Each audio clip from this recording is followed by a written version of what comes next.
Wewe niambie kwa nini umekamata? Mtu akusikie wenzako kwa sauti. Ukaja wa sheria kuweka taa kama hizi hapa. Kingine? Alafu madereva yote ndio tuna leseni. Sasa sisi hapa tumekamata kwa sababu hili ni kosa. Kusababisha usumbufu kwa mtumiaji mwingine wa barabara ni kosa na ni uvunjifu wa sheria ya usalama barabarani. Matumizi mabaya ya nini? Barabara.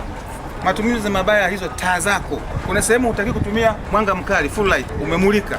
Matumizi mabaya nini? Sasa nyinyi mnatumia nani muda wote. Lakini kingine ambacho mnafanya bado, mnahitaji wale wanaoning'inia wale. Mnawahitaji? Shimbo. Bado mnafanya hilo tatizo hilo mnalo mpaka sasa hivi. Bado mnazidisha abiria, mnasondeka abiria. Hivi hamuelewi? Tuwaelimisheje? Tumeelimisha mara ngapi mwenyekiti? Kila siku tunaelimisha. Hii ni ujazo wake wa kupakia abiria. Ukiona uwezi hii, chukua haisi kama wewe ni miliki wa hiyo bajaji. Nunua haisi. Kwa kauli hii leo hii sasa sisi tunaanza operation nyingine maalum zaidi. Sawa? Hatukuzuii kupakia. Pakia, pita njia unaruhusiwa. Una leseni yako, lakini baadhi yenu hapa pia hawana leseni. Elimu tunatoa sana muda mrefu. Kila siku TO na vijana wetu kule barabarani wanatoa elimu kila siku. Lakini vijana hawasikii. Lakini mimi tukiacha vijana tutakwenda kwa wamiliki wenyewe hivi vyombo.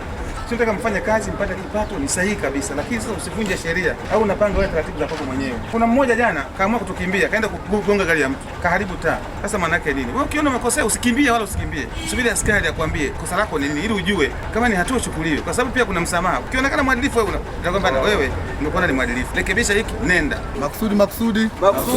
Kuweka taa zisizofaa kwenye bajaji. Makusudi. Kuweka vimulimuli. Makusudi. Kuweka exhaust kubwa. Makusudi.